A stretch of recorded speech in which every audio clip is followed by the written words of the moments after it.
নমস্কার, কেমন আছেন সবাই? আশা করছি আপনারা সকলে খুব ভালো আছেন। আজকে একটা লাঞ্চ রেসিপি শেয়ার করব। এটা ৮ মাস বয়সের পর থেকে ২ বছর পর্যন্ত, ২.৫ বছর পর্যন্ত যেকোনো বয়সী বাচ্চাকে দেওয়া যায়। পাত্রটা গরম হয়ে যাওয়ার পর তার মধ্যে একটু বাটার দিলাম। কুকারের মধ্যে রান্নাটা করব। একটু ঘি দিয়ে অল্প একটু রসুন কুচি এবং আদা কুচি দিয়ে একটু ভেজে নিচ্ছি। ভেজে নেওয়ার পর এখানে আমি পরপর সবজিগুলো দিয়ে দিচ্ছি। বিনস, আলু, গাজর এবং চিকেন দেবো কিছুটা। চিকেনের ব্রেস্ট পিসগুলো নিয়ে আমি ছোট্ট ছোট্ট কিমা করে নিয়েছি। এবার এটা নিয়ে আমি নাড়াচাড়া করব।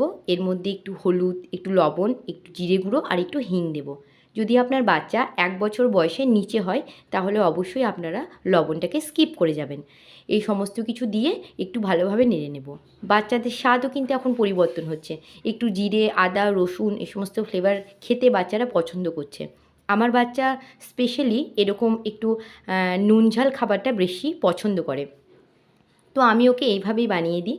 এটা আপনারা ৮ মাস ৯ মাস পর থেকে যে কোনো বয়সের বাচ্চাকে দিতে পারবেন। আমার বাচ্চা এখন যেহেতু ছোট আছে তাই আমি এটা প্রেসারে বানাচ্ছি। আপনারা চাইলে কিন্তু এটা কড়াইয়েও বানিয়ে নিতে পারেন।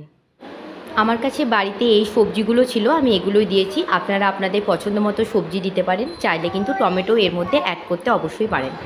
৪টে ৫টা মতো সিটি মেরে নেব। খুব ভালোভাবে লো ফ্লেমে সিটিটা মারবো যাতে খাবারগুলো খুব ভালো সিদ্ধ হয়ে যায়। সিটি পড়ে গেছে, খাবারটা নামিয়ে নিয়েছি গ্যাস থেকে। একটু ঠান্ডা হয়ে যাওয়ার পরে প্রেশারটা খুলে আমি দেখছি সবজিগুলো খুব ভালোভাবে সিদ্ধ হয়ে গেছে। আপনাদের যদি ১ বছরের উপরে বাচ্চা হয় অথবা তারা যদি খাবার একটু চিবিয়ে খেতে পারে তাহলে আপনারা এটা ম্যাশ করে দিতে পারেন। আমার বাচ্চা যেহেতু এখন ছোট আছে ৯ মাস বয়স, সেজন্য কিন্তু আমি এটা একটু পেস্ট করে দিলাম, কারণ চিকেনটাও এখনও ভালোভাবে চিবিয়ে খেতে পারে না।